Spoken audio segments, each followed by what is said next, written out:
قائد ملت اسلامیہ مولانا شاہ احمد نورانی رحمۃ اللہ تعالی علیہ، کیونکہ قانونی زبان کے لیے اپنا ترجمان اٹارنی جنرل یحییٰ بختیار کو بنایا تھا، اور یحییٰ بختیار نے پورے عدل اور انصاف کے ساتھ اس کو پیش کیا قومی اسمبلی میں۔ قومی اسمبلی اور سینٹ کا مشترکہ اجلاس ہو رہا تھا۔ جب مشترکہ اجلاس ہو تو اس کو پارلیمنٹ کہتے ہیں، اور وہاں سینیٹر بھی موجود تھے۔ بھٹو صاحب کی دلچسپی کم تھی، کیونکہ وہاں پر عبدالحفیظ پیرزادہ اور بھٹو صاحب اور دوسرے پیپلز پارٹی کے قومی اسمبلی کے ارکان، تو وہ یہ کہتے تھے کہ بھئی آپ اس کو جو ہے جلدی سے ختم کریں، مسئلے بحث کو جلدی سمیٹیں۔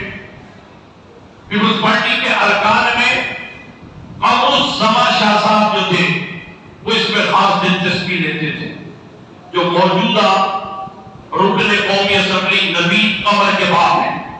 نوید قمر وہ ابھی بھی پیپلز پارٹی میں ہے، لیکن وہ خاص طور پر اس پر توجہ دیتے تھے، اور حالانکہ خانقاہ کے جو ممبران تھے، مختوم طالب المولا، مختوم امین فہیم، مختوم شفیق الزمان، مختوم رفیق الزمان، یہ لوگ اس پر خاص دلچسپی لیتے تھے کہ قائدیانی مسئلہ حل ہونا چاہیے۔ بہرحال تو مولانا شاہ احمد نورانی رحمۃ اللہ تعالی علیہ بھٹو صاحب کی دلچسپی کو بڑھانے کے لیے کہ وہ اس کیس پر دلچسپی لیں، مرزا ناصر کو ایک مرتبہ بلا کر کے کہا کہ بھئی مرزا صاحب یہ بتائیے میرے بارے میں آپ کا اور آپ کے جو پیروکار ہیں ان کا کیا خیال ہے؟ تو مرزا ناصر نے کہا آپ بہت ہی سڑے ہوئے کافر ہیں۔ کہا جب مسلمان آپ کے نزدیک کون ہے؟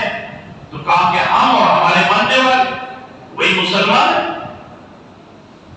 تو مولانا نورانی نے کہا کہ یہ تو آپ نے میرے بارے میں کہہ دیا، اب یہ قائد ایوان بیٹھے ہوئے وزیر اعظم ہیں پاکستان کے، تو ذوالفقار علی بھٹو صاحب کے بارے میں بتائیے کہ آپ کا نظریہ کیا ہے؟ تو مرزا نے کہا کہ یہ بھی آپ کی طرح سڑے ہوئے کافر ہیں۔ تو بھٹو صاحب نے مٹھیاں بیچ لی اور کھڑے ہونے لگے اور ڈیسک پہ مکہ مارا اور کہا کہ فوراً ان کی زبان پہ مغلظات آ جاتے تھے۔ انہوں نے کہا ماں کی گالی دی اور کہا میں تیرا منہ توڑ دوں گا، مجھے کافر کہتا ہے۔ نورانی میاں نے روکا اور کہا کہ آپ کی دلچسپی قائم کرنے ہی کے لیے میں نے یہ بات کی تھی۔ تو بھٹو نے کہا کہ اب ان کی میت کو میں ویران کروں گا کہ واقعی کافر ہیں، اور اب جو ہے ان کو چھوڑوں گا نہیں کسی بھی اعتبار سے۔ تو بھٹو صاحب کی پھر دلچسپی قائم ہو گئی۔ 1974 میں پھر یہ معاملات چلتے رہے، اگرچہ مولانا کوثر نیازی نے بھی تھوڑی بہت رکاوٹ ڈالی، لیکن جب بھٹو صاحب نے کہا کہ یہ تو ایمان کا مسئلہ ہے، جو رسول اکرم صلی اللہ علیہ وآلہ وسلم کو آخری نبی نہیں مانتا تو اس سے بڑا کافر اور کون ہو سکتا ہے؟ چنانچہ یہ بات بھی سامنے آئی، اور اس پر یہ بات آئی کہ مسلمان کی تعریف کیا ہے۔ تو ممتاز المحدثین، راس العلماء والکاملین، حضرت علامہ عبد المصطفیٰ الازہری رحمت اللہ تعالی علیہ، انہوں نے مسلمان کسے کہتے ہیں ایسی تعریف لکھی کہ وہی تعریف آج عرب میں بھی مقبول ہے۔ علماء و مشائخ عرب بھی اسی تعریف کو مانتے ہیں، یہی مسلمان کی تعریف۔ آپ کے شناختی کارڈ کے پیپر پر یا پاسپورٹ کے پیپر سے کبھی ہٹا دیا اور وہ بھی سونامی خط نے ہٹوایا تو اس پر جو لکھا ہوا ہوتا تھا نا کہ میں مسمی نسیم احمد صدیقی، میں اس بات پر ایمان رکھتا ہوں کہ اللہ کے پیارے رسول علیہ السلام آخری نبی ہے اور ان کے بعد کوئی اور نبی ذلی بروزی امتی نبی نہیں ہو سکتا. اور میں مرزائی گروپ، احمدی گروپ، قادیانی گروپ اور لاہوری گروپ سے کوئی تعلق نہیں رکھتا. حنفیہ اقرار کرتا ہوں، پھر وہاں وہ دستخط ہوتے تھے تو شناختی کارڈ بنتا تھا. یہ سارے اسی ان کی تعریف کے جملے ہیں جو انہوں نے مسلمان کی تاریخ میں لکھے تھے اس زمانے. چنانچہ حضرت علامہ عبد المصطفیٰ الازہری رحمۃ اللہ تعالی علیہ کی اس تاریخ کو اسمبلی میں مانا گیا، بیان کیا گیا اور پھر یحییٰ بختیار اٹارنی جنرل وہ نورانی میاں کی ترجمانی کرتے ہوئے اس مقدمے کو آگے بڑھاتے رہے اور باقاعدہ سوالن جواباً یہ معاملہ کیا. کہا گیا کہ مرزا صاحب آپ کے جو دادا تھے انہوں نے یہ لکھا ہے، تو وہ اعتراف کرتا تھا ہاں لکھا ہے اور حوالہ وہاں موجود ہوتا تھا، کتابیں رکھی جاتی تھی 1974. اچھا یہ بھی لکھا ہے آپ کے دادا نے؟ کہا یہ بھی لکھا ہے. سب کچھ آپ کے دادا نے یہ لکھا ہے، اس سے اللہ تعالیٰ کی توہین ہوتی ہے. اس نے کہا نہیں ہوتی توہین. تو کہا کہ کیوں نہیں ہوتی توہین؟ کہ تم نے اپنے دادا کا شوہر اللہ تعالیٰ کو مانا ہے کہ تمہارا دادا ایک مرتبہ ایک رات کو کچھ دیر کے لیے عورت بن گیا اور اللہ تعالیٰ آ گیا اور اللہ تعالیٰ نے اس کے ساتھ تفول کیا، انٹرکورس کیا اور پھر اس کے نتیجے میں میرے اندر سے میں ہی پیدا ہو گیا. یہ لکھا ہے کہ نہیں لکھا؟ اس نے کہا یہ لکھا ہے مگر اس میں اللہ تعالیٰ کی توہین نہیں ہے. مرزا ناصر نے یہ کہا کہ جس طرح ہر ایک کو لذت ملتی ہے اس طرح اللہ تعالیٰ کو بھی لذت ملی. یعنی ہم بستری سے شوہر کو جو لذت ملتی ہے نعوذ باللہ، اس نے کہا اللہ تعالیٰ کو لذت ملی. نعوذ باللہ من ذالک. استغفر اللہ الذی لا الہ الا هو الحی القیوم واتوب الیہ. ذرا غور کیجیے کہ اس طرح کی اس ایک ایک بات اس سے کہی جاتی رہی کہ یہ کتاب میں لکھا ہے، اس نے کہا لکھا ہے، یہ کتاب میں لکھا ہے، ہاں لکھا ہے. پھر آخر میں 7 ستمبر کو صبح کا وقت اس کو دیا گیا تھا کہ وہ جواب دعویٰ پیش کرے گا، معذرنامہ پیش کرے گا. چنانچہ 7 ستمبر جب آیا، شعبان کا مہینہ تھا اور انگریزی مہینہ ستمبر اور 1974 کا سال، تو اس موقع پر اسمبلی کھچا کھچ بھری ہوئی تھی. اب 2 چھتی جو یہ ہے مسجد کی، اس پہ سارے دنیا بھر کے سفیر بیٹھے تھے. برطانیہ کا سفیر، امریکہ کا سفیر، ہندوستان کا ہائی کمشنر وغیرہ سب بیٹھے ہوئے تھے. تمام پریس فوٹوگرافر وہ بھی بیٹھے ہوئے تھے، سارے کے سارے. اور اس موقع پر یہ 7 افراد اسمبلی کے، یہ اسمبلی سے باہر کیفیٹیریا جہاں پر وہاں نماز پڑھی جاتی تھی، تو وہاں نائلون کی چٹائی بچھا کر یہ 7 افراد بیٹھے ہوئے تھے اور یہ دعا کر رہے تھے. سورج نکل چکا تھا، سورج کی روشنی، اس کی کرنیں جو ہیں وہ کیفیٹیریا کے پاس ان سب کے چہرے پہ پڑ رہی تھی. ان سب کے چہرے پر داڑیاں سجی ہوئی تھی اور داڑیوں پر عشق رسول میں نکلنے والے آنسو موتی بن کر چمک رہے تھے. اور اس موقع پر مولانا شاہ احمد نورانی رحمۃ اللہ علیہ وہ دعا کرا رہے تھے اور عرض کر رہے تھے کہ یا رب المصطفیٰ اس مقدمے کو ہم یہاں تک لا سکتے ہیں. آج وہ جواب دعویٰ پیش کرے گا، آج اس کی زبان گنگ ہو جائے، یعنی آج کے لیے وہ گنگا بن جائے، کسی بھی طریقے سے گنگ ہو جائے اس کی زبان. اور یہ سارے مشائخ علماء یہ آمین کہہ رہے تھے، وہ دعا کر رہے تھے. دعا کرتے کرتے اچانک پروفیسر شاہ فرید الحق صاحب رحمۃ اللہ علیہ نے بیان کیا ہے کہ ایک ایسا نور کا لمحہ نہیں، لمحہ میں لام میم کے بعد حلوے والی ہے آتی ہے، اور لمحہ میں لام میم کے بعد عین آتا ہے، یہ بڑی لپک ہوتی ہے، لمحہ جو کہ بہت تیزی سے سفر کرتی ہے، کہ ایسا لگا نور کا لمحہ گنبد خضرا سے چلا اور ان ساتوں افراد پہ آ گیا۔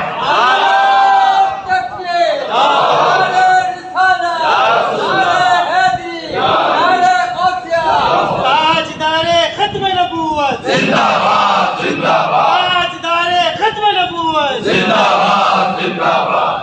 تو پھر اس موقع پر دعا کا اختتام کیا، اندر پہنچے، اندر پہنچ کر کے کارروائی کا آغاز ہوا۔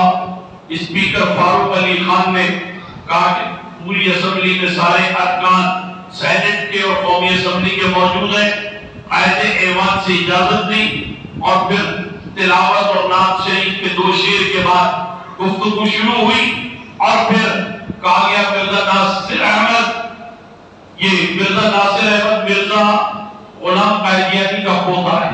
مرزا غلام قائدیانی کے بیٹے کا نام تھا بشیر الدین محمود، ناصر احمد بشیر الدین کا بیٹا، طاہر احمد ناصر احمد کا بیٹا، طاہر احمد کا بیٹا مرزا مسرور احمد جو کہ ابھی لندن میں موجود ہے اور کئی ٹی وی چینل چلا رہا ہے، اور یہ یہاں کا یعنی بھاگلپور جیل سے مفرور ہے، کیونکہ اس کے اوپر بھاگلپور میں زنا کا مقدمہ چل رہا تھا، اس نے کئی عورتوں کے ساتھ زنا کیا تھا، پھر یہاں سے یہ نکالا گیا اور پھر وہاں پہنچ گیا۔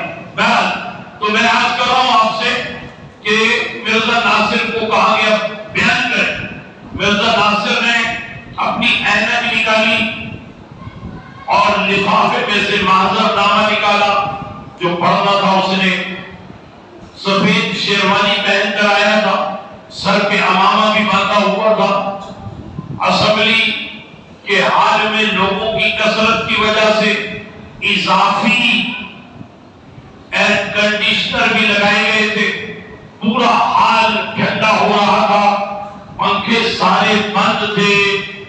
اچانک مرزا ناصر احمد کے سر پہ جو پنکھا بند تھا، نہ کسی نے اس کا بٹن دبایا نہ اس کا سوئچ کھولا، لیکن اس پنکھے کے تینوں ونگز پر کسی پرندے کے لیکوڈ بیٹ سے، کسی پرندے نے، اب ایک چھوٹا سا چوزا ہو اگر وہ باجرہ کھاتے کھاتے روٹی پر آ جائے نا تو دیکھیے آپ کیسا بہانہ کرتا ہے نا، بدبودار اور بڑا پھیلا ہوا، تو بالکل ایسے ہی پر کے ساتھ وہ موجود تھا۔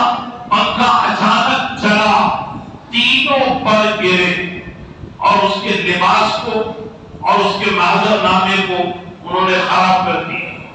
وہ ڈر گیا، کانپنے لگا، اس نے جیب سے رومال نکال کر اس نے اپنے یعنی اینک کو جس پہ چیٹیں آ گئی تھی پخانے کی، اس نے صاف کیا، اور اس کے بعد اس نے کہا آئی ایم ڈسٹربڈ، اور پھر اس کے بعد وہ پانی مانگا، اس کو پانی دیا گیا، کھڑے کھڑے اس نے پانی پیا اور دروازے کی طرف جانے لگا۔ اسپیکر نے 3 مرتبہ آواز دی، مسٹر ناصر احمد، اس نے مڑ کر بھی نہیں دیکھا، پھر کہا مسٹر ناصر احمد، وہ چلتا رہا، اور پھر کہا مسٹر ناصر احمد، اور پھر وہ دروازے سے باہر چلا گیا، واک آؤٹ کر گیا۔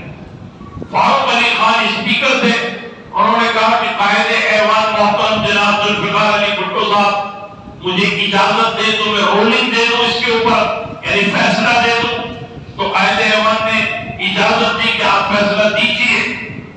چنانچہ وہ فیصلہ پڑھنے لگے، انہوں نے کہا کہ فاضل رکن قومی اسمبلی علامہ شاہ احمد نورانی کے بھیجی ہوئی یہ قرارداد کہ قائدیانی ہم جیسے مسلمانوں سے جدا ہیں، اگرچہ ان کے معاملات ہم جیسے ہیں، اس پر یہ فیصلہ دیا جاتا ہے۔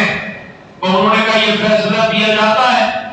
وفاقی وزیر قانون عبدالحفیظ پیرزادہ اپنی فرنٹ کی سیٹ تھی، فوراً اٹھے اور فاروق علی خان کے کان میں کچھ بول کر واپس آ کر بیٹھ گئے، اور پھر انہوں نے فیصلہ دیا کہ قادیانیوں کو غیر مسلم اقلیت قرار دیا جاتا ہے۔ آج میں عبدالحفیظ پیرزادہ سے پوچھا گیا تھا کہ کیا آپ نے کہا تھا، تو اس نے کہا کہ میں جانتا تھا کہ فاروق علی خان یہ کہیں گے کہ قادیانیوں کو مرتد غیر مسلم قرار دیا جاتا ہے، تو میں نے مرتد کہلوانے سے روکا، ورنہ دوسرے دن سڑکوں پر قادیانیوں کی لاشیں پڑی ہوتی، کیونکہ مرتد واجب القتل ہوتا ہے، مرتد واجب القتل ہوتا ہے۔ تو بہرحال اس کا عذاب بھی عبدالحفیظ پیرزادہ نے جھیلا کہ اس نے مرتد کو اقلیت سے بدلوایا، تو اس کی کیا حیثیت رہی، اس کو اس کے اپنے علاقے کے لوگوں نے بہت مارا اور پیٹا تھا، اور خاص طور پر جب یعنی بھٹو صاحب کی 4 اپریل کو وہ پھانسی کا فیصلہ ہوا تھا، تو اس دن اس نے دوسری شادی کی تھی۔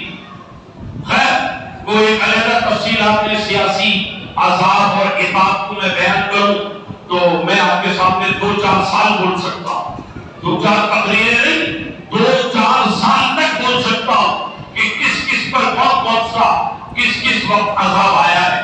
بہرحال تو اس طرح ذوالفقار علی بھٹو صاحب کے پاس وہ رولنگ لائی گئی، انہوں نے اس پر دستخط کیے، دستخط کرتے ہوئے وہ رو گئے تھے، کہنے لگے کہ مولانا میں نے جنت کا سودا کر لیا ہے، اور میں اپنے ڈیتھ وارنٹ پہ دستخط کر رہا ہوں۔ یہ بھٹو صاحب نے اس وقت کہا تھا میں اپنے ڈیتھ وارنٹ پہ یعنی موت کے وارنٹ پہ دستخط کر رہا ہوں، اور واقعی پھر ایسے ہی ہوا۔ آرمی سے ہی کیسے کیسے لوگ نکلے اور انہوں نے مقدمہ چلا کر ذوالفقار علی بھٹو کو پھانسی کے تختے تک لے آئے۔ بڑی عجیب و غریب کہانیاں ہوتی ہیں۔ آج جو ہے وہ عجیب انداز میں بات ہوتی ہے، پہلے کے زمانے میں وہ کیا نام ہے مسعود کو جس نے وہ وہ بنائی تھی رضاکار فورس، تو اس رضاکار فورس کا مسعود محمود جو ہے اسے وعدہ ماف کوا بنا کر، حالانکہ اسی کا آرڈر تھا مارنے کا، احمد اللہ قصوری کے بعد نواب محمد احمد خان کا قتل اسی نے کروایا تھا، لیکن وہ بھٹو صاحب کے سر پہ تھوپ دیا گیا۔ بہرحال ہم بات کر رہے ہیں قادیانیت پر، تو پھر اس کے بعد قادیانیوں کے معاملات ایسے رہے کہ اس اسمبلی کے فیصلے کو بھی انہوں نے کبھی قبول نہیں کیا۔ اقوام متحدہ میں وہاں پر باقاعدہ طور پہ جتنے بھی لوگ تھے وہ سب کے سب جو ہے وہاں بٹھا گئے۔ ڈاکٹر عبدالسلام فزکس کا بہت بڑا ماہر، اس نے بھی جو ہے وہاں پر مسلمانوں کے خلاف اور مملکت اسلامیہ کے آئین کے خلاف یہ بات کی ہے۔